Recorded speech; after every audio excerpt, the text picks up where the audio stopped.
ಜಯತಿ ಪರಾಶರಸೂನುಃ ಸತ್ಯವತಿ ಹೃದಯನಂದನೋ ವ್ಯಾಸಃ ಯಸ್ಯ ಅಸ್ಯ ಕಮಲಗಲಿತಂ ವಾङ्ಮಯಂ ಅಮೃತಂ ಜಗದ್ವಿಪತಿ ಭುಜಗಭೋಗಾಭಮೃದ್ಯಮ್ಯ ಹೃದ್ಯಂ ನಿಜಭುಜಂ ದಕ್ಷಿಣಂ ಲಕ್ಷಣಾಢ್ಯಂ ಲಲಿತಮುದ್ರಿಕ್ತವಿಜ್ಞಾನಮುದ್ರಂ ಭಜ ಭಜ ಅನಂತಮಿತ್ಯಾಲಪಂತಂ ಪ್ರಣತವಾನ್ ಪ್ರಾಣಿನಾಂ ಪ್ರಾಣಭೂತಂ ಪ್ರಣತಿಭಿಃ ಪ್ರೀಣಯೇ ಪೂರ್ಣಬೋಧಂ ಭವದವೋಷ್ಣೇನ ತಾತಪ್ಯಮಾನಾನ್ ಭುವಿ ಪರಂ ನಾತಮ ಪ್ರೇಕ್ಷಮಾಣಾನ್ ಭುವನಮಾನ್ಯೇನ ಚಾನ್ಯೇನ ದೋಷ್ಣಾ ಭವತು ಭೀರ್ಮಾ ಇತಿ ನಃ ಸಾಂತ್ವಯಂತಂ ಪ್ರಣತವಾನ್ ಪ್ರಾಣಿನಾಂ ಪ್ರಾಣಭೂತಂ ಪ್ರಣತಿಭಿಃ ಪ್ರೀಣಯೇ ಪೂರ್ಣಬೋಧಂ ಜನ್ಮಾದ್ಯಸ್ಯ ಯತೋನ್ಮಯಾದಿತರತಶ್ಚಾರ್ಥೇಷ್ಟವಿಘ್ನಸ್ವರಾಟ್ ತೇನೇ ಬ್ರಹ್ಮಹೃದಾಯ ಆದಿಕವಯೇ ಮುಹ್ಯಂತಿ ಯಂ ಸೂರಯಃ ತೇಜೋ ವಾರಿಮೃದಾಂ ಯಥಾ ವಿನಿಮಯೋ ಯತ್ರ ತ್ರಿಸರ್ಗೋ ಮೃಷಾ ಧಾಮ್ನಾ ಸ್ವೇನ ಸದಾ ನಿರಸ್ತಕುಹಕಂ ಸತ್ಯಂ ಪರಂ ಧೀಮಹಿ ನಾರಾಯಣಂ ನಮಸ್ಕೃತ್ಯ ನರಂ ಚೈವ ನರೋತ್ತಮಂ ದೇವೀಂ ಸರಸ್ವತೀಂ ವ್ಯಾಸಂ ತಥೋ ಗ್ರಂಥಮುದೀರಯೇತ್. ಭಾಗವತ ಚಿಂತನದಲ್ಲಿ ಗಜೇಂದ್ರ ಮೋಕ್ಷ 8ನೇ ಸ್ಕಂದದಲ್ಲಿ ಬಂದಂತಹ ಕಥೆಯನ್ನು ನೋಡಿ ಅಲ್ಲಿಂದ ಮುಂದೆ ಸಮುದ್ರ ಮಥನವನ್ನು ನೋಡಬೇಕಾಗಿತ್ತು. ಗಜೇಂದ್ರ ಮೋಕ್ಷದ ಕಥೆಯನ್ನು ಹೇಗೆ ನಾವು ಅದರ ಆಧ್ಯಾತ್ಮದ ಅರ್ಥವನ್ನು ತಿಳ್ಕೋಬೇಕು ಅಂತ ಕೂಡ ನೋಡಿದ್ವಿ. ಅದು ಬರೀ ಕಾಡಾನೆ ಆಗಿರಲಿಲ್ಲ. ಇಂದ್ರದ್ಯುಮ್ನ ಅಂತ ಅನ್ನುವಂಥ ಒಬ್ಬ ಪಾಂಡ್ಯ ರಾಜ ಅಗಸ್ತ್ಯರ ಶಾಪದಿಂದ ಆನೆಯಾಗಿದ್ದ ದೊಡ್ಡ ವಿದ್ವಾಂಸ. ಇದು ಕಥೆಯಲ್ಲಿ ಬರುವಂಥದ್ದು. ಹಿರಿಯ ವಿಷ್ಣು ಭಕ್ತ. ಆನೆಯ ಜನ್ಮ, ಆ ಜ್ಞಾನಭಕ್ತಿ ಮಾಸಿರಲಿಲ್ಲ, ಆದರೂ ಕೂಡ ಪೂರ್ವಜನ್ಮದ ಸ್ಮೃತಿ ಹೆಸರಾಗಿತ್ತು. ಅದರಿಂದಲೇ ಮೊಸಳೆ ಹಿಡಿದಾಗ ಭಗವಂತನ ನೆನಪಾಯಿತು ಆನೆಗೆ. ಭಗವಂತನ ಉದ್ಧಾರ ಆದ ಗಜೇಂದ್ರ ಮೋಕ್ಷ, ಗಜೇಂದ್ರ ಅಥವಾ ಇಂದ್ರದ್ಯುಮ್ನ. ಇದು 4ನೆಯ ತಾಪಸ ಮನ್ವಂತರದಲ್ಲಿ ನಡೆದಂಥ ಕತೆ. ಅದನ್ನು ನಮ್ಮ ಆಧ್ಯಾತ್ಮದ ವಿಚಾರಕ್ಕೆ ಹೇಗೆ ಅಳವಡಿಸ್ಕೊಳ್ಳೋದು ಅಂತ ನೋಡಿದ್ದಾಗಿತ್ತು. ಮುಂದೆ ಸಮುದ್ರ ಮಥನದ ಕತೆ ಬರುತ್ತೆ. ಸಮುದ್ರ ಮಥನ ಕಡೆಯಲು ಮಂದರವೇ ಕಡಗೋಲಾಗಿದೆ. ಮಂದರಗಿರಿ ಅದು. ಆ ಒಂದು ಮಂದರಗಿರಿಯ ಒಂದು ಕಡಗೋಲಾಗತ್ತೆ ಅದು. ದಾಸರು ಬರೆದಿರುವಂಥ ಹಾಡು ನೆನಪಾಗಬೇಕು. ಮಂದರಗಿರಿಯ ನೆತ್ತಿದಾನಂದ ಮೂರುತಿಯೇ ಬಾರೋ ಅಂತ. ಹಾಗೆ ಮಂದರ ಪರ್ವತ ಕಡಲಲ್ಲಿ ಮುಳುಗಿ ಹೋಗದಂತೆ ಎತ್ತಿ ತಡೆ ಹಿಡಿಯೋದಕ್ಕೋಸ್ಕರವಾಗಿ ಕೂರ್ಮಾವತಾರ, ಕೂರ್ಮನ ಬೆನ್ನ ಮೇಲೆ ಮಂದರಗಿರಿ. ಆ ಮಂದರಗಿರಿಯೇ ಕಡಗೋಲು ಜ್ಞಾಪಿಸ್ಕೋಬೇಕು, ಚಿತ್ರ ಬರಬೇಕು, ಸಮುದ್ರ ಮಥನ ಆಗಬೇಕು. ಅದನ್ನು ಕಡಿಯೋದಕ್ಕೋಸ್ಕರ ಹಗ್ಗವಾಗಿ ಶೇಷ ನಿಂತ ಅಲ್ಲಿ. ಅಮೃತ ಒಂದು ಕೂರ್ಮಾವತಾರದ ಆದಮೇಲೆ ಶೇಷ ಬಂದ ಅಲ್ಲಿ. ಭಗವಂತ ಎಲ್ಲೆಲ್ಲಿರ್ತಾನೆ, ಪರಿವಾರ ದೇವತೆಗಳೆಲ್ಲ ಬರ್ತಾನೆ ಇರ್ತಾರೆ ಅನ್ನೋದಕ್ಕೆ ಇದು ಸಾಕ್ಷಿ. ಆ ಒಂದು ಮಥನದಿಂದ ಅಮೃತ ಮೂಡಿ ಬಂದಾಗ ಅಮೃತ ಕಲಶವನ್ನು ಹಿಡಿದು ಬಂದಂತಹ ಧನ್ವಂತರಿ. ಅದಕ್ಕೂ ಮುಂಚೆ ಮೊದಲು ವಿಷ ಬಂತು, ಅದೆಲ್ರಿಗೂ ಗೊತ್ತಿದೆ. ಆ ವಿಷವನ್ನು ಭುಂಜಿಸಲಿಕ್ಕೋಸ್ಕರ ಮೊದಲು ವಾಯುದೇವರು ಬಂದರು. ಎಲ್ಲರೂ ತಿಳ್ಕೊಂಡಿರೋದು ಈಶ್ವರ ರುದ್ರದೇವರು ಬಂದರು. ಅಲ್ಲಿಂದ ಅದನ್ನು ಕುಡಿದು ನೀಲಕಂಠನಾದ ಅಂತ ತಿಳ್ಕೊಂಡಿದ್ದಾರೆ. ಅದಕ್ಕೂ ಮುಂಚೆ ಆ ವಿಷವನ್ನು ಪೂರ್ತಿ ಕಾರ್ಕೋಟಕ ವಿಷ ಅದು. ಅದನ್ನು ಹಾಗೇ ಕುಡಿದಿದ್ದರೆ ರುದ್ರದೇವರಿಗೂ ಅದನ್ನು ಜೀರ್ಣಿಸ್ಕೊಳ್ಳುವಂಥ ಶಕ್ತಿ ಆಗ್ತಾ ಇರಲಿಲ್ಲ. ವಾಯುದೇವರು ಬಂದು ಅದನ್ನು ಪೂರ್ತಿಯಾಗಿ ಭುಂಜಿಸಿ ಅದನ್ನು ಡೈಲ್ಯೂಟ್ ಮಾಡಿ ಅದನ್ನು ತಾವು ಸ್ವೀಕರಿಸಿ ಅದಾದ ಮೇಲೆ ಉಳಿದು ಕೊಟ್ಟಂತಹ ಒಂದು ಡೈಲ್ಯೂಟ್ ಆದಂಥ ವಿಷವೇ ನೀಲಕಂಠನಿಗೆ ಕಾರಣವಾಯಿತು. ನೀಲಕಂಠ ಆಗೋದಕ್ಕೆ ರುದ್ರದೇವರು. ಅದಾದ ಮೇಲೆ ಅಮೃತ ಬಂದು ಆದಮೇಲೆ ಬಹಳಷ್ಟು ಬಂದವು. ಕಲ್ಪವೃಕ್ಷ, ಕಾಮಧೇನು ಎಲ್ಲವೂ ಬಂತು ದೇವಲೋಕದಲ್ಲಿ. ಐರಾವತ ಎಲ್ಲವೂ ಬಂತು ಅದು. ಅದಾದ ಮೇಲೆ ಅಮೃತ ಬಂತು. ಆ ಒಂದು ಅಮೃತ ಬಂದಾಗ ಅಮೃತದ ಕಲಶವನ್ನು ಹಿಡಿದು ಬಂದಂಥದ್ದು ಧನ್ವಂತರಿ. ನೋಡಿ, ಇಲ್ಲಿ ಆಲ್ರೆಡಿ ಕೂರ್ಮಾವತಾರ ಆಗಿದೆ, ಒಂದು ಭಗವಂತನ ಅವತಾರ ಆಗಿದೆ. ಅದಾದ ಮೇಲೆ ಇನ್ನೊಂದು ಭಗವಂತನ ಅವತಾರ ಧನ್ವಂತರಿ ಪರಮಾತ್ಮ ಕೈಯಲ್ಲಿ ಅಮೃತವನ್ನು ಕಲಶವನ್ನು ಹಿಡಿದು ಬಂದಿದ್ದಾನೆ. ಮತ್ತು ಅಸುರರಿಗೆ ವಂಚಿಸ್ಲಿಕ್ಕೋಸ್ಕರ ಇಮಿಡಿಯೇಟಾಗಿ ಆದಂಥದ್ದು ಮೋಹಿನಿ ಅವತಾರ. ಯಾಕಂದರೆ ಆ ಒಂದು ಅಮೃತನ ಅಸುರರು ಕುಡಿದು ಬಿಡ್ತಾರೆ ಅಂಥೇಳಿ ಮೋಹಿನಿ ಎಲ್ಲರನ್ನೂ ಮೋಹಗೊಳಿಸೋದಕ್ಕೋಸ್ಕರ ಭಗವಂತನೇ ಮೋಹಿನಿಯಾಗಿ ಬಂದ. ಸೊ ಈ ಸಮುದ್ರ ಮಥನದ ಕಥೆಯಲ್ಲಿ 3 ಅವತಾರಗಳು ನಡೆದು ಹೋಗಿದೆ. ಒಂದು ಘಟನೆಯಿಂದ 3 ಅವತಾರ ಕಥೆಗಳು. ಹೀಗೆ ನಮ್ಮ ಹೃದಯ ಇದು ಏನಪ್ಪ ಅಂದರೆ, ಇದು ಮೇಲ್ಗಡೆ ನೋಟಕ್ಕೆ ಬಂದಂಥ ಅಮೃತ, ಧನ್ವಂತರಿ ಎಲ್ಲ ಸರಿ. ಆದರೆ ಇದರ ಆಧ್ಯಾತ್ಮದ ಅರ್ಥ ಎಲ್ಲವನ್ನೂ ನಾನು ಹೇಳಿದ್ದೇನೆ ಮೊದಲೇನೇ. ಅಲ್ಲಿನ ಕಥೆಯನ್ನು ಕಥೆಯಾಗಿ ಸ್ವೀಕಾರ ಮಾಡಬಾರ್ದು. ಕಥೆಯನ್ನು ಆಧ್ಯಾತ್ಮದ ರೂಪ ನೋಡಿ ಅದರದ್ದು ನಮ್ಮ ಜೀವನಕ್ಕೆ ಯಾವ ಥರ ಅಳವಡಿಸ್ಕೋಬೇಕೋ ಅದನ್ನು ಮಾಡಬೇಕು. ಆಗಲೇ ಭಾಗವತ ಓದಿದ್ದಕ್ಕೂ ಕೇಳಿದ್ದಕ್ಕೂ ಸಾರ್ಥಕ ಆಗೋದು ಅಂತ. ಇದು ನಮ್ಮ ಹೃದಯ ಸಮುದ್ರದ ಮಥನ ಆಗಬೇಕು, ಬರೀ ಆ ಸಮುದ್ರದ ಮಥನ ಅಲ್ಲ. ಹಾಗೆ ಅದನ್ನು ಬಂದು ಕಡಿಯಬೇಕು. ಹೃದಯದಲ್ಲಿರುವಂಥ ವಿಷವನ್ನು ಮೊದಲು ಹೊರಕ್ಕೆ ತೆಗೀಬೇಕು. ಕಾರ್ಕೋಟಕ ವಿಷ ಬಂತಲ್ಲ ಸಮುದ್ರ ಮಥನದಲ್ಲಿ, ಆ ಥರ ನಮ್ಮೊಳಗಿರುವಂಥ ಹೃದಯದಲ್ಲಿ ಬರುವಂಥ ವಿಷವನ್ನು ಹೊರಕ್ಕೆ ತೆಗೀಬೇಕು. ಅದಾದ ನಂತರ ಆಧ್ಯಾತ್ಮದ ಅಮೃತಕ್ಕಾಗಿ ಮಥನ. ನಮ್ಮೊಳಗಿರುವಂಥ ದೇವಾಸುರರು ನಿರಂತರ ಮಥನ ಮಾಡ್ತಾನೇ ನಡೀತಾನೇ ಇರಬೇಕದು. ದೇವರು ಈ ಕಡೆ, ದೇವತೆಗಳೆಲ್ಲ ಈ ಕಡೆ ಒಂದು ಕಡೆ ನಿಂತು ಮಥನ ಮಾಡಿದ್ರೆ ಅಸುರರು ಆ ಕಡೆ ನಿಂತು ಮಥನ ಮಾಡ್ತಿರ್ತಾರೆ. ಇಬ್ಬರೂ ನಮ್ಮಲ್ಲಿ ಇದ್ದೇ ಇದ್ದಾರೆ ಅಂತ ಹೇಳಿದ್ದೀನಿ ನಾನು ಅದನ್ನು. ಪುರಂದರದಾಸರು ತಮ್ಮ ಒಂದು ಸುಪ್ರಭಾತ ಗೀತೆಯಲ್ಲಿ ಏನು ಹೇಳ್ತಾರೆ ಅಂದರೆ, ಶೇಷಶಯನನೇ ಏಳೋ ಸಮುದ್ರ ಮಥನವ ಮಾಡು ಅಂತ ಕೇಳಿದ್ದೀವಿ ನಾವು ಅದನ್ನು. ಹಾಗೆ ಅದೇನೇ ಇದು ಕೂಡ ಎಂದೋ ಆಗಿ ಹೋದ ಸಮುದ್ರ ಮಥನ ಅಲ್ಲಪ್ಪ, ಇದು ವೈವಸ್ವತ ಮನ್ವಂತರದಲ್ಲಿ ಈಗ ನಾವು ನಡೀತಾ ಇರೋವಂಥ ಕಾಲದಲ್ಲಿ ಈಗಿರೋವಂಥ 4ನೇ ತಾಪಸ ಮನ್ವಂತರದಲ್ಲಿ ನಡೆದಿದ್ರು, ಇಲ್ಲಿ ನಮಗೆ ನಡೀತಾ ಇರೋವಂಥ ದಿನನಿತ್ಯ ನಡೀತಾ ಇರೋವಂಥ ಸಮುದ್ರ ಮಥನ ಇದು. ಅನುದಿನ ಎದ್ದು ನಡೆಯಬೇಕಾದಂಥ ಮಥನ. ಅದಕ್ಕೆಂತಲೇ ಶೇಷಶಯನನೇ ಏಳು ಅಂತ ಭಗವಂತನಿಗೆ ನಾವು ಹಾಡಬೇಕು. ಸಮುದ್ರ ಮಥನವ ಮಾಡು. ಎಷ್ಟು ಸಮುದ್ರ ಕಡಿಬೇಕಪ್ಪ ಭಗವಂತ ಅಂದರೆ ಅದಕ್ಕೆ ದಾಸರೇ ಅದಕ್ಕೂ ಉತ್ತರ ಕೊಡ್ತಾರೆ. ಕಣ್ಣಿನೊಳಗೆ ನೋಡೋ ಅನ್ನುವುದರಲ್ಲಿ ಆ ಒಂದು 7 ಚಕ್ರಗಳನ್ನು ದಾಟಿ ಅಂತ. ಶೇಷಶಯನನೇ ಒಂದಲ್ಲಪ್ಪ, ಎರಡಲ್ಲಪ್ಪ, 7 ಸಮುದ್ರ ಮಥನಗಳನ್ನು ಮಾಡಬೇಕು, ಎದ್ದೇಳು ಅಂತ ಹೇಳ್ತಾ ಇರೋದು. ಅಲ್ಲಾದರೂ ವಾಸಿ ದೈತ್ಯರು ಮತ್ತು ದೇವತೆಗಳಿದ್ದರು. ಶೇಷ ಬಂದ ಅಲ್ಲಿ ಕಡಗೋಲ ಇದು ಹಗ್ಗವಾಗಿ ಮಂದರಗಿರಿ ಕಡಗೋಲಾಯಿತು, ಕೂರ್ಮಾವತಾರ ಕೆಳಗಿತ್ತು ಬೆನ್ನ ಮೇಲೆ. ಅದೇ ಸಮುದ್ರ ಮಥನ ಆಗೋಯ್ತು, ನಡೆದೋಯ್ತು. ಇಲ್ಲಿ ಮನುಷ್ಯರಲ್ಲಿ ನಡೆಯುವಂಥ ಹೃದಯದಲ್ಲಿ ನಡೆಯುವ ಸಮುದ್ರ ಮಥನ ಅಷ್ಟು ಈಸಿ ಅಲ್ಲ. ಅದು ಒಂದೇ ಸಮುದ್ರ, ಇಲ್ಲಿ 7 ಸಮುದ್ರ ಇದೆ. ನಮ್ಮ ದೇಹದೊಳಗೆ 7 ಸಮುದ್ರಗಳಿವೆ ಅನ್ನೋದನ್ನು ಗೊತ್ತಿರಬೇಕು. 7 ನಮಗೆ ನಾಡಿ ಚಕ್ರಗಳದು. ಅನುದಿನ ಅದರ ಮಥನ ನಡೀಬೇಕು. ಭಗವಂತನೊಬ್ಬನೇ ಇದನ್ನು ಮಾಡ್ಲಿಕ್ಕೆ ಸಾಧ್ಯ. ನಮ್ಮೊಳಗಿನ ದೇವಾಸುರರಿಂದ ಮಥನ ನಡೆದು ವಿಷ ಕೆಳೆದು ಅಮೃತ ಬರಲಿಕ್ಕೆ ಭಗವಂತ ನೆರವು ಕೊಡಬೇಕು ನಮಗೆ. ಇದು ಇದರ ಅನುಸಂಧಾನ. ಕೂರ್ಮನಾಗಿ ಮೂಲಾಧಾರದಲ್ಲಿ ನಿಂತು ನಡೆಸಬೇಕು ಅದನ್ನು ಭಗವಂತ. ಯಾಕಂದರೆ ಮೂಲಾಧಾರದಲ್ಲೇ ಮೇನ್ ಶಕ್ತಿ ಇರೋದು. ಸರ್ಪದ ಆಕಾರದಲ್ಲಿ ಅಂತ ನಾವು ಹೇಳಿದ್ದೀವಿ. ಡೌನ್ವರ್ಡ್ ಮೂಮೆಂಟ್ಗೆ ಇರೋವಂಥದ್ದು ಕುಂಡಲಿನಿ ಶಕ್ತಿ. ಅಲ್ಲಿ ಅದನ್ನು ಬೀಳದಂತೆ ಮಾಡಿ ತಡಿಲಿಕ್ಕೆ ನಮ್ಮ ಒಂದು ಕುಂಡಲಿನಿಯಲ್ಲಿ ಭಗವಂತ ಮೂಲಾಧಾರದಲ್ಲಿ ಕೂರ್ಮನಾಗಿ ಬಂದು ನಿಂತು ಬೆನ್ನು ಕೊಡಬೇಕು. ಅದನ್ನು ಊರ್ಧ್ವ ಮುಖಕ್ಕೆ ತಗೊಂಡು ಹೋಗೋಕ್ಕೆ ಸಹಾಯವನ್ನು ಮಾಡಬೇಕು ಭಗವಂತ. ಅದನ್ನು ನಿಂತು ನಡೆಸಬೇಕು. ದೇಹದಲ್ಲಿ 7 ನಾಡಿ ಚಕ್ರಗಳು, 7 ನಿರ್ನಾಳಿ ಗ್ರಂಥಿಗಳಿವೆ. ಆ ಗ್ರಂಥಿಗಳು ದೇಹ ರಚನೆಯ ಬಾಹ್ಯ ಮುಖವಾದರೆ ಅದರ ಹಿಂದಿನ ಆಧ್ಯಾತ್ಮಿಕ ಶಕ್ತಿ ಕೇಂದ್ರ ನಾಡಿ ಚಕ್ರಗಳು. ಈಗ ನಾವೇನು ಕರಿತೀವಿ ಪಿಟ್ಯುಟರಿ ಗ್ಲ್ಯಾಂಡ್ಸ್ ಅಂತ, ಅದೇ ಆ 7 ಚಕ್ರಗಳು. ಈ 7 ನಾಡಿ ಚಕ್ರಗಳೇ ಸಪ್ತಸಾಗರಗಳು ಅಂತ ಹಿಂದಿನವ್ರು ಹೇಳಿದ್ರು. ಅದನ್ನು ಋಷಿಗಳೆಲ್ಲ ಹೇಳಿದ್ರು. ಈ ಸಾಗರಗಳ ಮಥನ ನಡೀಬೇಕು. ವಿಷ ಹೋಗಿ ಅಮೃತ ಬರಬೇಕು.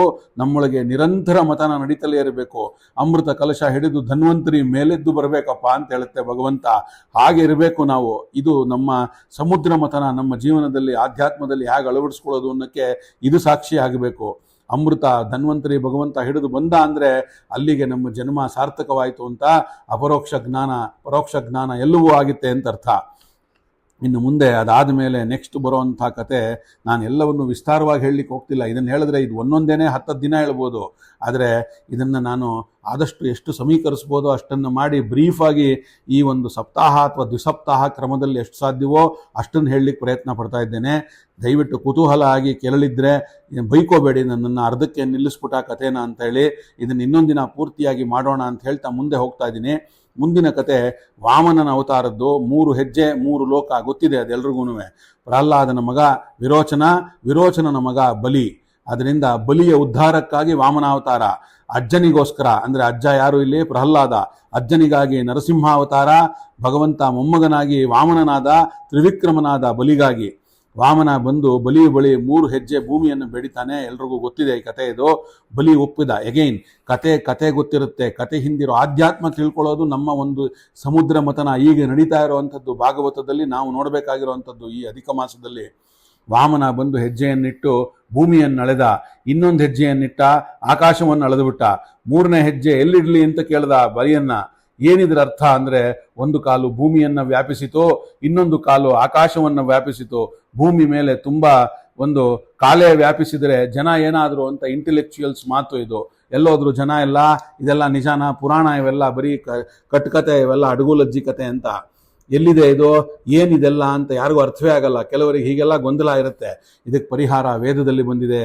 ಏನು ಹೇಳುತ್ತೆ ವೇದ? ಇದಂ ವಿಷ್ಣುರ್ ವಿಚಕ್ರಮೆ ತ್ರೇಧ ನಿಧನೆ ಪದಂ ಸಮೂಢ್ಯಮಸ್ಯ ಪಾಂಸುರೆ ಅಂತ ಈ ವೇದ ಮಂತ್ರದಲ್ಲಿ ಬಂದಂಥ ಸಂಗತಿ ಇಲ್ಲಿ ಕಥೆಯ ರೂಪದಲ್ಲಿ ಸುಂದರವಾಗಿ ಹೇಳಲಾಗಿರುವಂಥದ್ದು. ಇದರಲ್ಲಿ ಸಾಧಕನ ಅನುಭೂತಿ, ದರ್ಶನ, ಹಂತಗಳ ವಿಶ್ಲೇಷಣೆ ಒಳಗೊಂಡಿದೆ ಇದರಲ್ಲಿ. ಅದನ್ನು ನಾವು ಅರ್ಥ ಮಾಡ್ಕೋಬೇಕು.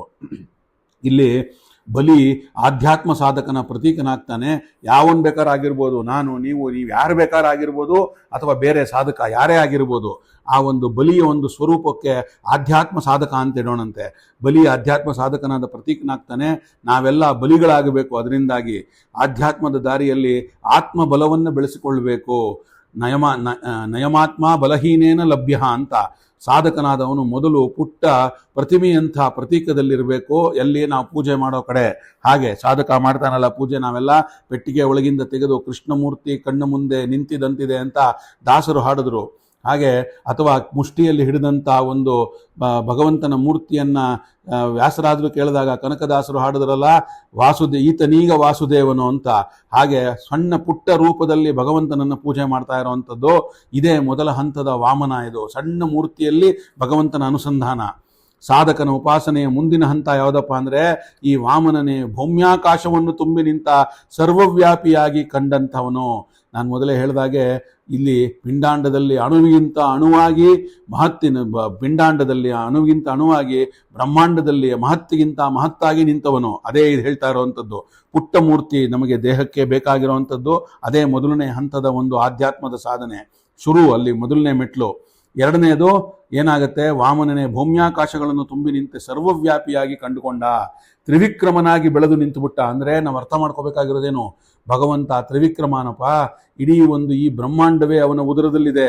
ಇದೇನ ಕೃಷ್ಣ ಪರಮಾತ್ಮನು ಬಾಯಿ ತೆಗಿ ಅಂತ ಹೇಳಿದಾಗ ಯಶೋದೆಗೆ ತೋರಿಸಿದಂಥ ಒಂದು ಭೂಮಂಡಲ ತೋರಿಸಿದ್ನಲ್ಲ, ಬ್ರಹ್ಮಾಂಡ ದರ್ಶನ ಕೊಟ್ಟ ತಾಯಿಗೆ, ಅದೇ ಅದು. ಇದು ಎರಡನೆಯ ಪಾದ. ಈ ಉಪಾಸನೆಯ ದರ್ಶನ ಎರಡನೆಯ ಮುಖ ಆಗಬೇಕು ಸಾಧಕನಿಗೆ. ಈ ಹಂತದಲ್ಲಿ ಈತ ತಾನು ಆರಾಧಿಸುವಂಥ ಪುಟ್ಟ ಬೊಂಬೆಯಲ್ಲಿರುವಷ್ಟೇ ಅಲ್ಲ, ಜಗತ್ತಿನ ಎಲ್ಲ ಕಡೆಯೂ ವ್ಯಾಪ್ತನಾಗಿದ್ದಾನೆ ಭಗವಂತ ಅನ್ನುವ ಎಚ್ಚರ ಬರಬೇಕಿಲ್ಲಿ.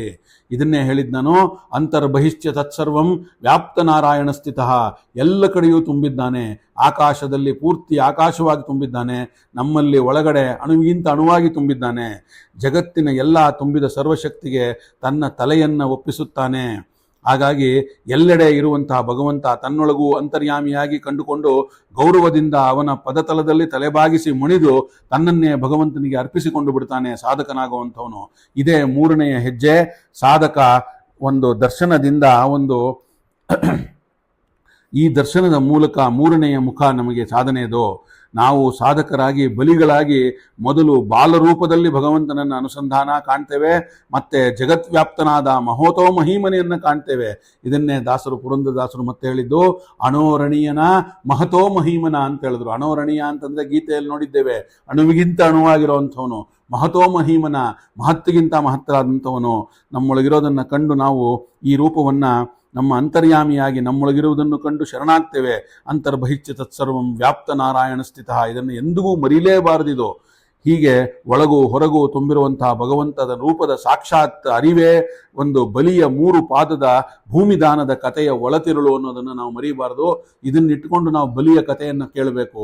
ಮುಂದಿನ ಸರ್ತಿ ಬಲಿಪಾಡ್ಯಮಿ ಬಂದಾಗ ಯಾವ ತರಹದ ನಾವು ಅನುಸಂಧಾನ ಬಲಿಪಾಡ್ಯಮಿ ದಿನ ಇರಬೇಕು ಅನ್ನೋದಕ್ಕೆ ಇದನ್ನು ನೋಡಿ ಕೇಳ್ಕೊಂಡು ಇನ್ನೊಂದು ಸರ್ತಿ ಆ ತರಹವೇ ನಾವು ಮಾಡೋವಂಥದ್ದು, ಔಚಿತ್ಯಪೂರ್ಣ ಬಲಿಪಾಡ್ಯಮಿಯನ್ನು ಮಾಡೋವಂಥದ್ದು ಅನ್ನೋದು ನಮಗೆ ಇಲ್ಲಿ ಅರ್ಥವಾಗ್ತಾ ಇದೆ.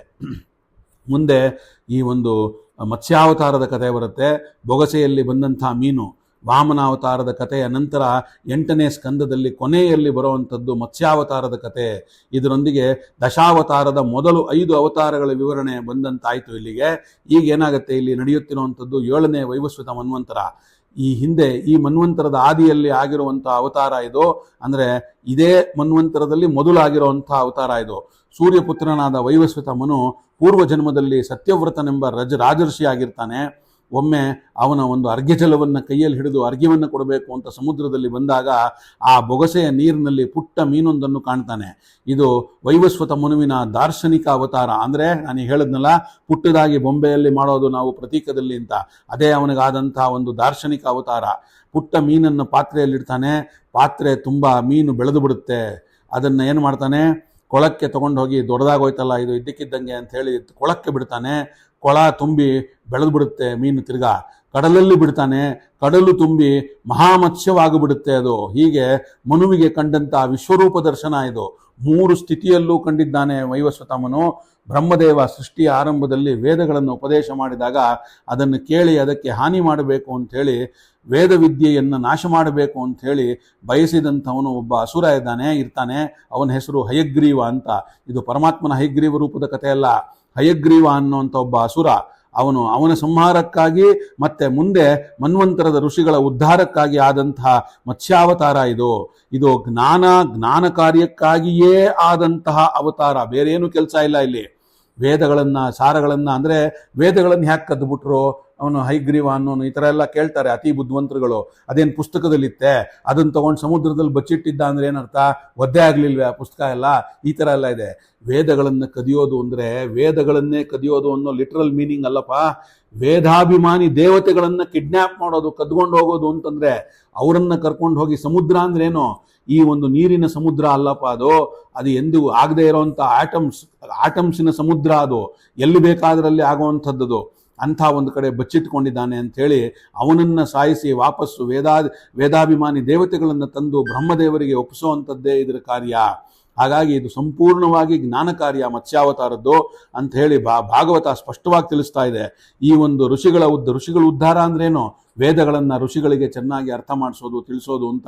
ಹಾಗಾದರೆ ವೇದಕ್ಕೆ ತಿಳಿಸ್ಬೇಕು ಅಂದರೆ ವೇದಾಭಿಮಾನಿ ದೇವತೆಗಳಿರ್ಬೇಕಲ್ಲ. ಅವರನ್ನು ಹೋಗಿದ್ದಾನೆ, ಕದ್ದೊಯ್ದಿದ್ದಾನೆ ಅಂದರೆ ಅದನ್ನು ಬಿಡಿಸಿ ಆ ಒಂದು ಹೈಗ್ರೀವ ಅಸುರನ ಸಂಹಾರ, ಅದಾದ ಮೇಲೆ ವೇದಾಭಿಮಾನಿಗಳನ್ನು ವಾಪಸ್ ತಂದು ಬ್ರಹ್ಮದೇವರಿಗೆ ಕೊಟ್ಟು ಅದನ್ನು ಋಷಿಗಳಿಗೆ ತಲುಪುವಂತೆ ಮಾಡಿದಂತಹ ಮತ್ಸ್ಯಾವತಾರ, ಜ್ಞಾನಕ್ಕೋಸ್ಕರವಾಗಿ ಆದಂತಹ ಮತ್ಸ್ಯಾವತಾರ ಇದು ಅಂತ ಭಾಗವತ ಹೇಳುತ್ತೆ. ಇನ್ನು ಮುಂದೆ ಏನಾಗುತ್ತೆ ಅನ್ನೋದನ್ನು ನೋಡ್ತಾ ಹೋಗೋಣಂತೆ. ಇದನ್ನು 8ನೇ ಸ್ಕಂದ ಇಲ್ಲಿಗೆ ಮುಕ್ತಾಯವಾಗುತ್ತೆ ಮತ್ಸ್ಯಾವತಾರದಿಂದ. ಇನ್ನು ಮುಂದಿನ ಬೆಳವಣಿಗೆ ಎಲ್ಲ 9ನೇ ಸ್ಕಂದದಲ್ಲಿ ಕಾಣಕ್ಕೆ ಶುರು ಮಾಡ್ತೀವಿ ನಾವೀಗ ಬದುಕ್ತಾ ಇರುವಂಥ ಕಾಲವೇ ವೈವಸ್ವತ ಮನ್ವಂತರ. ಸೃಷ್ಟಿಯ ಆರಂಭದ ಇದು 7ನೇ ಮನ್ವಂತರ. ಇದು ಈಗ ನಡೀತಾ ಇರುವಂಥದ್ದು 14 ಮನ್ವಂತರದಲ್ಲಿ ನಾವೀಗ 7ನೇ ಮನ್ವಂತರದಲ್ಲಿದ್ದೇವೆ. ಈ ಮನ್ವಂತರದ 28ನೇ ಕಲಿಯುಗದಲ್ಲಿದ್ದೇವೆ ನಾವು, ಟು ಬಿ ಮೋರ್ ಪ್ರಿಸೈಸ್. ಹಾಗಾಗಿ ಅಷ್ಟವಿಂಶತಮೇ ಕಲಿಯುಗೆ ಅಂತ ಭಾಗವತ ಹೇಳುತ್ತೆ. ಒಂದು ಮನ್ವಂತರದಲ್ಲಿ ನೋಡಿದ್ದೇವೆ ಇದನ್ನೆಲ್ಲ, ಆದರೂ ಒಂದ್ಸತಿ ನೋಡೋಣ. 4 ಯುಗಗಳು 21 ಬಾರಿ ಆವೃತ್ತಿಗೊಳ್ಳುತ್ತವೆ.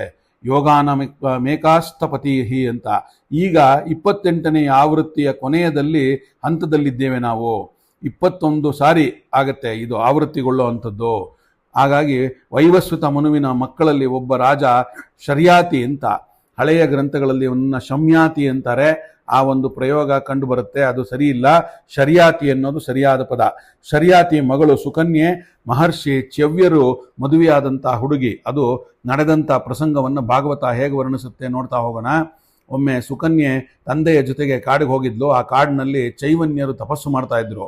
ಮೈ ತುಂಬ ಹುತ್ತ ಬೆಳೆದು ಬಿಟ್ಟಿತ್ತು. ಹುತ್ತದ ತೂತಿನಲ್ಲಿ 2 ಕಣ್ಣು ಮಾತ್ರ ಹೊಳಿತಿತ್ತು, ಪಿಳ ಫಳ ಅಂತ ಹೇಳಿ. ಸುಕನ್ಯೆ ಆ ಹೊಳೆಯುವ ಕಣ್ಣನ್ನು ಕಂಡ್ಲು. ಮಣ್ಣಿಗೆ ನಡುವೆ ಬಂದಂತ ಇದೆಂತ ಹೊಳಪು ಅಂತ ಹೇಳಿ ಕುತೂಹಲ ತಾಳಿ ಕಡ್ಡಿಯಿಂದ ಚುಚ್ಚಿಬಿಟ್ಲು. ಅದನ್ನ ನೋಡೋಕ್ಕೋಸ್ಕರ ನೆತ್ತರು ಸುರಿಸಿದಾಗ ಗಾಬರಿ ಆಯಿತು. ಸುರಿದಾಗ ವಿಷಯ ತಿಳಿದು ಸುಕನ್ಯೆ ಅವರ ಸೇವೆ ಮಾಡೋದಕ್ಕೋಸ್ಕರ ಅಲ್ಲೇ ನಿಂತಳು. ಮಹರ್ಷಿ ಅವರು ಕುರುಡರಾಗಿದ್ರು.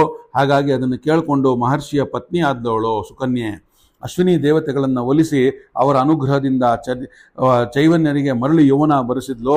ಹೀಗೆ ಚೈವನ ಸುಕನ್ಯೆಯರ ದಾಂಪತ್ಯ ಸುಖವಾಗಿ ಸಾಗಿತು. ಅಲ್ಲಿಂದ ಒಮ್ಮೆ ಶರ್ಯಾತಿ ಮಹಾರಾಜ ಮಗಳನ್ನು ಕಾಣಲು ಕಾಡಿಗೆ ಬರ್ತಾನೆ. ಮಗಳ ಜೊತೆ ತರುಣ ಋಷಿಗಳನ್ನು ಕಂಡ ಅಪಾರ್ಥ ಮಾಡ್ಕೋತಾನೆ. ಮತ್ತೆ ಸುಕನ್ಯೆಯಿಂದ ವಿಷಯ ತಿಳಿದು ಒಂದು ಸಂತೋಷ ಪಡ್ತಾನೆ. ಸಂತುಷ್ಟನಾಗಿ ವಾಪಸ್ ಹೋಗ್ತಾನೆ ಅಲ್ಲಿಂದ ಮುಂದೆ ದುರ್ವಾಸರು. ಭಾಗವತದಲ್ಲಿ ನಾವು ಮುಂದೆ ನೋಡ್ತಾ ಇರುವಂಥದ್ದು ದ್ವಾದಶಿ ಎಂದು ದುರ್ವಾಸರು ಬರ್ತಾರೆ ಅಂತ ಹೇಳಿ. ಆ ಏಕಾದಶಿಯ ಮಹಿಮೆ, ವಿಷ್ಣು ಭಕ್ತಿಯ ಮಹಿಮೆಯನ್ನು ಸಾರುವಂತಹ ಅಪರೂಪವಾದಂಥ ಅದ್ಭುತವಾದಂಥ ಅಂಬರೀಷನ ಕತೆ. ಇಲ್ಲಿ ದುರ್ವಾಸರು ಅಂಬರೀಷನ ಬಳಿ ಬರ್ತಾರೆ. ಏಕಾದಶಿ ಯಾಕೋಸ್ಕರ ಮಾಡಬೇಕು, ಹೇಗೆ ಮಾಡಬೇಕು ಅನ್ನೋದಕ್ಕೆ ನಿದರ್ಶನವಾಗಿರೋ ಕತೆ ಇದು. ಏಕಾದಶಿಯ ಬಗ್ಗೆ ಕೇಳಿರದ, ನಮ್ಮ ಪುರಾಣ ಪರಂಪರೆಗಳ ಬಗ್ಗೆ ಏನೂ ಗೊತ್ತಿರದ ಜಗತ್ಪ್ರಸಿದ್ಧ ಶಸ್ತ್ರವೈದ್ಯ ಒಬ್ಬ ಅಲೆಕ್ಸಿಲ್ ಕಾರಲ್ ಅನ್ನುವಂಥವನು ತಮ್ಮ ಖ್ಯಾತಿಯಾದಂತಹ ಪುಸ್ತಕದಲ್ಲಿ ಮ್ಯಾನ್ ದ ಅನ್ನೋನ್ ಅಂತ ಹೇಳಿ, ಅವ್ಯಕ್ತ ಮಾನವ ಅಂತ ಒಂದು ಪುಸ್ತಕ ಇದೆ. ಅದರಲ್ಲಿ ಒಂದು ಮಾತು ಹೇಳ್ತಾನೆ. ಏನಂತಂದರೆ, ಮನುಷ್ಯ 1 ತಿಂಗಳಿಗೆ 2 ಬಾರಿ ಸಂಪೂರ್ಣ ನಿರಾಹಾರ ಆಗಿದ್ದರೆ ಅದನ್ನು ಕಲಿತರೆ ಅನಾರೋಗ್ಯದ ನಿಮಿತ್ತ ವೈದ್ಯರಿ ಬಳಿ ಯಾವತ್ತಿಗೂ ಹೋಗಬೇಕಾದ ಅಗತ್ಯ ಬರೋದಿಲ್ಲ. ಉಪವಾಸವೇ ದೊಡ್ಡ ಚಿಕಿತ್ಸೆ ಅಂತ ಹೇಳಿ. ಇದನ್ನೇ ನಮ್ಮ ಕನ್ನಡದ ಗಾದೆಗಳು ಸಾರುತ್ತವೆ. ಊಟ ಬಲ್ಲವನಿಗೆ ರೋಗವಿಲ್ಲ, ಮಾತು ಬಲ್ಲವನಿಗೆ ಜಗಳ ಇಲ್ಲ ಅಂತ. ಊಟ ಬಲ್ಲವನು ಅಂದರೆ ಯಾವಾಗ ತಿನ್ನಬೇಕು, ಯಾವಾಗ ತಿನ್ನಬಾರ್ದು, ಅದು ಇಂಪಾರ್ಟೆಂಟು. ಅದರ ಜೊತೆಗೆ ಏನನ್ನು ತಿನ್ನಬೇಕು, ಏನು ತಿನ್ನಬಾರ್ದು, ಇದಿಷ್ಟು ಗೊತ್ತಿದ್ದರೆ ಊಟ ಬಲ್ಲವನು ಅಂತವನು. ನಮ್ಮ ಆಯುರ್ವೇದನೂ ಇದೇ ಹೇಳುತ್ತೆ. ಎಲ್ಲ ರೋಗಗಳಿಗೂ ಅಜೀರ್ಣವೇ ಕಾರಣ ಅಂತ ಇರ್ತದ್ರಿಂದ ಅಜೀರ್ಣ ಪ್ರಭವ ರೋಗ ಅಂತ ಒಂದು ಪದ ಬರುತ್ತೆ ಇದರಲ್ಲಿ, ಆಯುರ್ವೇದದಲ್ಲಿ. ಹೊಟ್ಟೆ ಕೆಟ್ಟು ಜೀರ್ಣಶಕ್ತಿ ಕಡಿಮೆ ಆದಾಗ ಎಲ್ಲ ರೋಗಗಳು ದಾಳಿ ಮಾಡ್ತವೆ. ಅದರಿಂದ ಈ ಒಂದು ಉಪವಾಸ ಎಷ್ಟರ ಮಟ್ಟಿಗೆ ಸಾಧ್ಯ, ಇದು ಸೈನ್ಸ್ ಪ್ರಕಾರ ಆಯಿತು, ನಾವು ಆಧ್ಯಾತ್ಮದ ಪ್ರಕಾರ ನೋಡ್ತಾ ಇದ್ದೀವಿ. ಹೀಗೆ ಇದು ಅಲೆಕ್ಸಿಲ್ ಕಾರಲ್ ಹೇಳಿದಂಥ ಮಾತು. ಅದಿರಲಿ, ನಮ್ಮ ಪ್ರಾಚೀನ ಶಾಸ್ತ್ರಕಾರರು ಕೂಡ ಇದೇ ಮಾತನ್ನು ಹೇಳಿದ್ರು. ಅಲೆಕ್ಸಿಲ್ ಕಾರಲ್ ಇದನ್ನು ವೈಜ್ಞಾನಿಕವಾಗಿ ವಿಶ್ಲೇಷಣೆ ಮಾಡಿ ಬರೆದರೆ ಪ್ರಾಚೀನರು ಯಾಕೆ ಏನು ಅನ್ನೋ ವಿವರಣೆ ನೀಡಿ ಒಂದು ವೈವಿಧ್ಯಕವಾಗಿಂದ ಬರೆದರು ಭಾಗವತದಲ್ಲಿ. ಹೊಸ ಗಾಳಿ ಕಿವಿಯೊಳಗೆ ಹೊಕ್ಕ ಜನಕ್ಕೆ ಈ ಮಾತು ಪ್ರಿಯ ಆಗಲಿಲ್ಲ. ಇದು ಅದಕ್ಕಂತಲೇ ಕಾರಲ್ಲಿ ಹೇಗೆ ಹೇಳ್ತಾನೆ ಅಂದರೆ, ಜನರಿಗೆ ನಾಗರಿಕತೆ ಭ್ರಮೆ ಹತ್ತಿಬಿಟ್ಟಿದೆ. ಹೀಗೆ ನಾಗರಿಕತೆ ಅಮಲು ಹತ್ತಿದ ಜನಕ್ಕೆ ಈ ಉಪವಾಸದ ಉಪದೇಶ ಹಿಡಿಸಲ್ಲ. ಇದು ನಾಗರಿಕತೆಯ ಜನಾಂಗವನ್ನು ಹಾಳುಗಡಿಸ್ತಾ ಇದ್ದ ಇದು. ಅದರಿಂದ ಸಕಾರಣವಾಗಿ ಹೇಳಿದರೂ ಕೂಡ ಈ ಜನ ನಂಬುವುದು ಕಷ್ಟ ಅಂತ. I am just translating from his book. ಅಲ್ಲಿ ಏನು ಬರೆದಿದ್ದಾನೆ ಇಂಗ್ಲೀಷ್ನಲ್ಲಿ ಅದನ್ನು ಕನ್ನಡಕ್ಕೆ ಅನುವಾದ ಮಾಡಿ ಹೇಳಿದ್ದೀನಿ ಅಷ್ಟೇ. ಇದನ್ನು ನಾನು ಹೇಳ್ತಾ ಇರೋವಂಥ ಸ್ವಂತ ಸೆಂಟೆನ್ಸ್ ಒಂದೂ ಇಲ್ಲ ಇಲ್ಲಿ. ಈ ಎಲ್ಲ ದೃಷ್ಟಿಯಿಂದ ಏಕಾದಶಿ ತುಂಬ ಮಹತ್ವದ್ದು ದಿನ. ಅಂದು ವಾತಾವರಣದಲ್ಲಿ ಕೂಡ ಒಂದು ವಿಶಿಷ್ಟವಾದ ಶಕ್ತಿ ತುಂಬಿರುತ್ತೆ ಅಂತ ಭಾಗವತ ಹೇಳುತ್ತೆ. ಏಕಾದಶಿಯನ್ನು ಹರಿದಿನ ಅಂತ ಕರೀತಾರೆ. ಅದು ವೈಷ್ಣವಿ ಶಕ್ತಿ ಜಾಗೃತವಾಗಿ ಕೆಲಸ ಮಾಡ್ತಲೇ ಇರುತ್ತೆ ಅನ್ನೋದು ಇದರ ತಾತ್ಪರ್ಯ. ಗ್ರಹಣ ಕಾಲದಲ್ಲೂ ಹೀಗೆ ಇರುತ್ತೆ. ಆ ಸಮಯದಲ್ಲಿ ಶರೀರಕ್ಕೆ ಮೈಲಿಗೆ ಆದರೂ ಕೂಡ ಬುದ್ಧಿಗೆ ಮಹಾಮಡಿಯೋದು. ಆಗ ನಮ್ಮ ಮೆದುಳಿನಲ್ಲಿ ಒಂದು ವಿಶಿಷ್ಟವಾದ ಶಕ್ತಿ ಜಾಗೃತವಾಗುತ್ತೆ. ಏಕಾದಶಿ ದಿನ ಆಹಾರ ತ್ಯಾಗ ಮಾಡಬೇಕು, ಆದರೆ ಮನಸ್ಸಿಗೆ ಹೆಚ್ಚು ಆಹಾರ, ಬುದ್ಧಿಗೆ ಹೆಚ್ಚು ಆಹಾರವನ್ನು ಕೊಡಬೇಕು. ಹೊಟ್ಟೆ ತುಂಬಿದ್ರೆ ಬುದ್ಧಿ ಕೆಲಸ ಮಾಡಲ್ಲ, ನಿದ್ದೆ ಬರುತ್ತೆ, ತೂಕಳಿಕೆ ಬರುತ್ತೆ. ಹೀಗೆ ದೇಹ ಬುದ್ಧಿ ಎರಡನ್ನೂ ಸಮತೋಲನದಲ್ಲಿಡಬೇಕಾಗುತ್ತೆ. ಆಹಾರವನ್ನು ವರ್ಜಿಸೋದು ಅಂದರೆ ಬುದ್ಧಿಯನ್ನು ಶುದ್ಧೀಕರಿಸೋದು ಅಂತ ಅರ್ಥ. ಇನ್ನೊಂದರ್ಥ ಚುರುಕುಗೊಳಿಸೋದು. ಸಾಣೆ ಹಿಡಿತೀವಲ್ಲ ನಾವು ವಾರಕ್ಕೊಂದ್ಸಲಿ 15 ದಿನಕ್ಕೊಂದ್ಸಲಿ ಚಾಕುನ, ಅದೇ ಥರ ಬುದ್ಧಿಯನ್ನು ಸಾಣೆ ಹಿಡಿಯುವಂಥ ಕೆಲಸ ಏಕಾದಶಿ ಅಂದು. ಅದೇ ಅರ್ಥ ಇದಕ್ಕೆ. ಪ್ರತಿಪಕ್ಷದ 11ನೆಯ ದಿನ ಪ್ರತಿ ಸತಿನೂ ಏಕಾದಶಿ ಉಪವಾಸ ಬರುತ್ತೆ, ಅದನ್ನು ಆಚರಿಸಬೇಕಾಗತ್ತೆ. ಇಂಥ ಉಪವಾಸ ದೀಕ್ಷೆ ಮಹತ್ವದ ಬಗ್ಗೆ ಪುರಾಣಗಳಲ್ಲಿ ಅನೇಕ ಕಥೆಗಳು ಬಂದಿವೆ. ಅದರಲ್ಲಿ ಅಂಬರೀಷನ ಕಥೆ ಇದು ಎಲ್ಲದಕ್ಕಿಂತ ಮೇಲಿಲ್ಲುವಂಥದ್ದು. ಇನ್ನೊಂದು ಕಥೆ ಬರುತ್ತೆ ಏಕಾದಶಿ ಬಗ್ಗೆ, ರುಕ್ಮಾಂಗದ ಅಂತ. ಅದು ಅವನಿಗೂ ಒಂದು ರುಕ್ಮಾಂಗದನಿಗೂ ಒಂದು ಏಕಾದಶಿಯ ಮಹತ್ವ ಹೇಳುತ್ತೆ ಪುರಾಣದಲ್ಲಿ ಕಥೆ. ಅದನ್ನೇ ದಾಸರು ಹೇಳಿದ್ದದನ್ನು, ರುಕ್ಮಾಂಗದನಿಗೆ ಮೋಕ್ಷವನ್ನಿತ್ತ ಏಕಾದಶಿ ಅಂತ. ಹಾಗೆ ಹರಿದಿನಲ್ಲಿ ಉಂಡ ನರನಿಗೆ ಘೋರ ನರಕ ಇದೆ ಎಂದು ಪ್ರತಿಪಾದಿಸಿದೆ ಶ್ರುತಿಯು ಅಂತ ಹೇಳಿದ್ರು. ಹಾಗೆ ಇಂಥ ಏಕಾದಶಿ ದೀಕ್ಷಿತರಲ್ಲಿ ಒಬ್ಬ ಅಂಬರೀಷ ಮಹಾರಾಜ.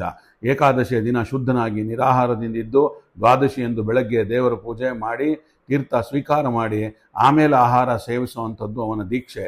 ಇಂಥ ಒಂದು ಘಟನೆಯ ಮೂಲಕ ಅಂಬರೀಷನ ಉಪವಾಸ ಮಹತ್ವ, ಭಗವದ್ಭಕ್ತಿಯ ಮಹತ್ವ ಇವೆರಡನ್ನೂ ಶುಕಾಚಾರ್ಯರು ಭಾಗವತದಲ್ಲಿ ವಿವರಣೆ ಕೊಟ್ಟಿದ್ದಾರೆ. ಒಂದು ಏಕಾದಶಿ ಏನಾಗುತ್ತೆ ಅಂದರೆ, ಅಂಬರೀಷ ಉಪವಾಸವನ್ನು ಆಚರಿಸಿ ಕೂತಿದ್ದಾನೆ. ಮರುದಿನ ಬೆಳಗ್ಗೆದ್ದು ಮುಹೂರ್ತ ದಾಟುವುದರೊಳಗೆ ಪಾರಣೆ ಮಾಡಬೇಕು ಅನ್ನೋ ಅಷ್ಟರಲ್ಲಿ ದೂರ್ವಾಸರು ಬರ್ತಾ ಇದ್ದಾರೆ ಆ ಕಡೆಯಿಂದ. ಅಂಬರೀಷ ಅವರನ್ನು ಪಾರಣೆಗೆ ಆಹ್ವಾನಿಸ್ತಾನೆ.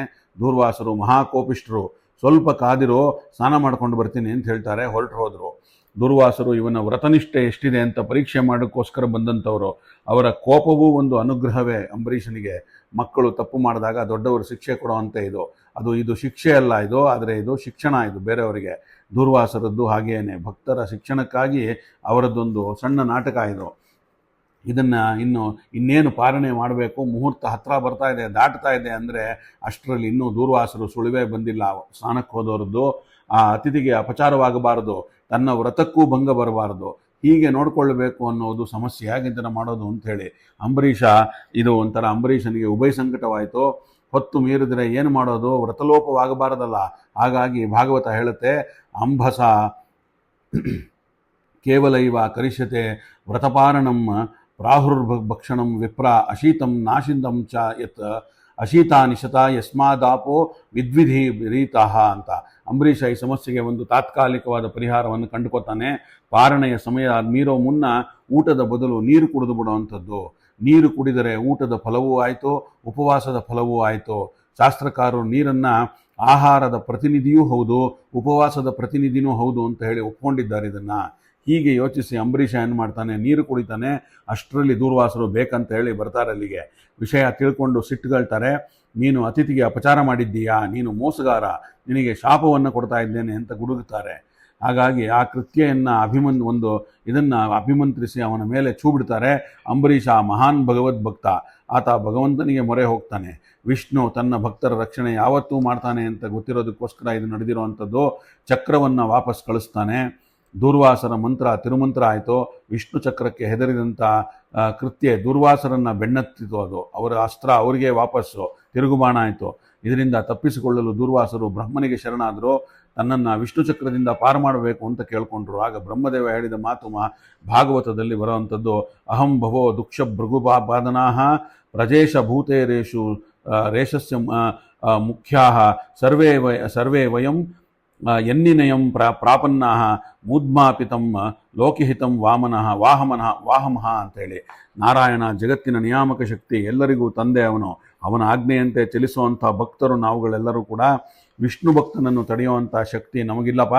ನಾನು ರುದ್ರಾದಿ ಸಮಸ್ತ ದೇವತೆಗಳನ್ನು ಅವನ ಆಜ್ಞೆಯಲ್ಲೇ ತಲೆಯಲ್ಲಿ ಹೊತ್ತು ಬದುಕುವಂಥವ್ರು ನಾವೆಲ್ಲ. ಆ ಆಜ್ಞೆಯನ್ನು ಮೀರಿ ನಡೆಯುವ ಶಕ್ತಿ ಯಾರಿಗೂ ಇಲ್ಲ. ದೂರ್ವಾಸರು ಅಲ್ಲಿಂದ ಮುಂದೆ ರುದ್ರನನ್ನು ಕೇಳೋಣ ಅಂತ ರುದ್ರನಲ್ಲಿಗೆ ಓಡಿ ಹೋದರು. ವಾಸ್ತವವಾಗಿ ದೂರ್ವಾಸರು ಸ್ವಯಂ ರುದ್ರಾಂಶ ಸಂಭೂತರು. ಇದೆಲ್ಲ ಅಂಬರೀಷನ ಭಗವದ್ಭಕ್ತಿಯ ಯೋಗ್ಯತೆಯನ್ನು ಅಳವನ್ನು ಪರೀಕ್ಷಣೆ ಮಾಡಲು ಮತ್ತು ಎಲ್ಲರಿಗೂ ಜಗತ್ತಿಗೆ ತೋರಿಸೋದಕ್ಕೋಸ್ಕರ ಆಡಿದಂಥ ಒಂದು ನಾಟಕ ಇದು. ಅದರಲ್ಲಿ ದೂರ್ವಾಸರಿಗೆ ದ್ವಿಪಾತ್ರಾಭಿನಯ, ರುದ್ರದೇವರಿಂದಲೂ ನಿರಾಸೆ ಉತ್ತರವೇ ಬಂತು. ವಯಂನ ತಾತ ಪ್ರಭವಾಮ ಭುಮ್ನೋ ಭವಂತಿ ಕಾಲೇನ ಭವಂತಿ ಹೃದೀಶಾಹ ಯಸ್ಮಿತ್ ಪಾರೇನೇ ಯಜಜೀವಕೋಶಾಹ ಸಹಸ್ರೋ ಯತ್ರಂ ವಯಂ ಭ್ರಮಾಮಹ ಅಂತ ಹೇಳಿ. ಇಂಥ ಬ್ರಹ್ಮಾಂಡಗಳು ಎಷ್ಟೋ ಬಾರಿ ಸೃಷ್ಟಿಯಾಗಿದೆಯಪ್ಪ, ನಾಶವಾಗಿದೆ. ಬ್ರಹ್ಮಾಂಡದಲ್ಲಿ 100 ಬಾರಿ ಸತ್ತು ಹುಟ್ಟು ಜೀವಗಳು ನಾವುಗಳು. ಭಗವಂತನ ಲೀಲಾ ನಾಟಕದಲ್ಲಿ ನಾವು ಚಿಕ್ಕ ಪಾತ್ರಧಾರಿಗಳು, ಅವನೇ ದೊಡ್ಡ ಸೂತ್ರಧಾರ. ಅವನ ಆಜ್ಞೆಯನ್ನು ಮೀರಿ ನಾವೇನೂ ಮಾಡೋ ಹಾಗಿಲ್ಲ. ತ್ವಮೇವ ಶರಣಂ ಯಾಹಿ ಹರಸ್ತೆ ಶಂ ವಿಧಾಸ್ಯತಿ ಅಂತ. ಅದರಿಂದ ನನಗೆ ರಕ್ಷಣೆ ಬೇಕಿದ್ರೆ ನಿನಗೇನಾದ್ರ ವಿಷ್ಣುವಿಗೆ ಹೋಗಿ ಶರಣಾಗು, ನಾರಾಯಣನಿಗೆ ಹೋಗಿ ಶರಣಾಗು, ಅವನು ನಿನ್ನನ್ನು ಕಾಪಾಡಬೇಕು ಅಂತ ಕಾಪಾಡ್ತಾನಷ್ಟೇ ಅಂತ ಹೇಳ್ತಾ ರುದ್ರದೇವರು. ದೂರ್ವಾಸರು ನೇರ ವಿಷ್ಣುವಿನ ಬಳಿಗೆ ಬರ್ತಾರೆ. ಅಲ್ಲಿಗೆ ಬಂದು ನಿನ್ನ ಚಕ್ರದಿಂದ ನನ್ನನ್ನು ಪಾರು ಮಾಡು ಅಂತ ಪ್ರಾರ್ಥನೆ ಮಾಡ್ಕೋತಾರೆ. ಆಗ ವಿಷ್ಣು ಹೇಳ್ತಾನೆ, ನನ್ನಿಂದಲೂ ಸಾಧ್ಯ ಇಲ್ಲಪ್ಪ ಇದು. ಯಾಕಂದರೆ ಸಾಧವೋ ಹೃದಯಂ ಮಹ್ಯಂ ಸಾಧೂನಾಂ ಹೃದಯಂ ತ್ವಹಂ ಮಧ್ಯನಂ ತೇ ನಾ ಜಾನಂತಿ ನಹಂ ತೇಭ್ಯೋ ಮನಾಗಪಿ ಅಂತೇಳಿ. ನಾನು ಭಕ್ತರ ಪದಾಧೀನ, ಅದನ್ನೇ ದಾಸರು ಹೇಳಿದ್ರು. ಕೃಷ್ಣ ಗೀತೆಯಲ್ಲೇ ಹೇಳ್ದ ಅಹಂ ಭಕ್ತ ಪರಾಧೀನ ಅಂಥೇಳಿ. ನಾನು ಅವರ ಮಾತನ್ನು ಮೀರಲಾರೆ ಎಂದು ಕೂಡ ನಾನೆಂದರೆ ಅವರಿಗೆ ಅಚ್ಚುಮೆಚ್ಚು, ಅವರೆಂದರೆ ನನಗೂ ಅಚ್ಚುಮೆಚ್ಚು. ನಮ್ಮಿಬ್ಬರ ಹೃದಯ ಒಂದೇ.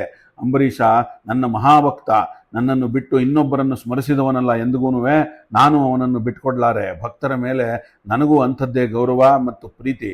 ಅಂಬರೀಷ ನಿನಗೊಬ್ಬನಿಗೆ ತಲೆಬಾಗಬೇಕಾಗುವುದನ್ನಲ್ಲ, ಅಲ್ಲಿಗೆ ಹೋಗಿ ಅವನನ್ನೇ ಕ್ಷಮೆಯಾಚಿಸು ಅಂತ ನಾರಾಯಣ ಹೇಳ್ತಾನೆ. ಬ್ರಹ್ಮ ತದ್ಗಚ್ಚಂ ಭದ್ರಂ ತೇ ನಾಭಗತನಂ ನೃಪಂ ಕ್ಷಮಯ ಮಹಾಭಾಗಂ ತಥಾ ಶಾಂತಿರ್ಭವಿಷ್ಯತಿ ಅಂತ. ದೂರ್ವಾಸರು ಮರಳಿ ಅಂಬರೀಷನಲ್ಲಿಗೆ ಬರ್ತಾರೆ. ಅಯ್ಯ ನೀನೇ ಗೆದ್ಯಪ್ಪ, ನಾನು ಸೋತಿದ್ದೇನೆ, ತಪ್ಪಾಯಿತು, ಕ್ಷಮಿಸ್ಬಿಡು ನನ್ನಂತ ಕೇಳ್ಕೊತಾರೆ. ನೀನು ಯಾವ ವ್ರತಲೋಪವೂ ಆಗಿಲ್ಲ ನಿನ್ನಿಂದ. ಮಹಾವಿಷ್ಣುವೇ ನಿನ್ನ ಬೆನ್ನ ಹಿಂದೆ ನಿನ್ನ ವ್ರತ ದೀಕ್ಷೆಗಾಗಿ ನಿಂತಿದ್ದಾನೆ ಅಂದಮೇಲೆ ನಿನ್ನಿಂದ ವ್ರತಲೋಪ ಆಗೋದು ಎಲ್ಲಿಂದ ಬಂತು? ಅತಿಥಿಗಳಿಗೆ ಅಗೌರವ ಆಗೋದು ಎಲ್ಲಿಂದ ಬಂತು? ಸಾಧ್ಯವೇ ಇಲ್ಲ. ನಂದು ತಪ್ಪಾಯಿತು, ಬಿಟ್ಬಿಡು ಅಂತ ಕೇಳ್ಕೊತಾನೆ. ಅಂಬರೀಷ ಪ್ರಾರ್ಥನೆಯನ್ನು ಮಾಡ್ತಾನೆ. ವಿಷ್ಣು ಚಕ್ರ ಮರಳಿ ಹೋಗುತ್ತೆ ವಾಪಸ್ಸು. ಹೀಗೆ ದುರ್ವಾಸರ ಪ್ರಸಂಗದ ಮೂಲಕ ಏಕಾದಶಿಯ ಮಹತ್ವವನ್ನು ಒಂದು ಭಗವದ್ಭಕ್ತಿಯ ಮಹಿಮೆಯನ್ನು ಭಾಗವತ ವಿವರಣೆ ಕೊಡುತ್ತೆ ನಮಗೆ ಅನ್ನುವಲ್ಲಿಗೆ ಇವತ್ತಿನ ಈ ಭಾಗವತ ಚಿಂತನವನ್ನು ಇಲ್ಲಿಗೆ ಉಪಸಂಹಾರ ಮಾಡೋಣಂತೆ. ಅಲ್ಲಿಂದ ಮುಂದೆ ರಘುವಂಶ ಶುರುವಾಗಬೇಕು. ಏನಾಗುತ್ತೆ ಅಲ್ಲಿಂದ ಅದನ್ನೆಲ್ಲ ನಾಳೆ ಸಿಕ್ಕಾಗ ಭಾಗವತ ಚಿಂತನದಲ್ಲಿ ನೋಡೋಣ ಅಂತ ಹೇಳ್ತಾ ಇವತ್ತಿನ ಈ ಭಾಗವತ ಚಿಂತನವನ್ನು ನನ್ನ ಗುರುಗಳಾದ ಬನ್ನಂಜೆಯವರಿಗೆ ಹಾಗೂ ಅವರ ಅಂತರ್ಯಾಮಿಯಾದ ಶ್ರೀಮದ್ ಆಚಾರ್ಯರು ಮತ್ತು ಕೃಷ್ಣ ಪರಮಾತ್ಮನ ಪಾದಗಳಿಗೆ ಅರ್ಪಣೆಯನ್ನು ಮಾಡೋಣ. ಶ್ರೀಕೃಷ್ಣಾರ್ಪಣಮಸ್ತು. ಸರ್ವೇ ಸಜ್ಜನ ಸುಖಿನೋ ಭವಂತು.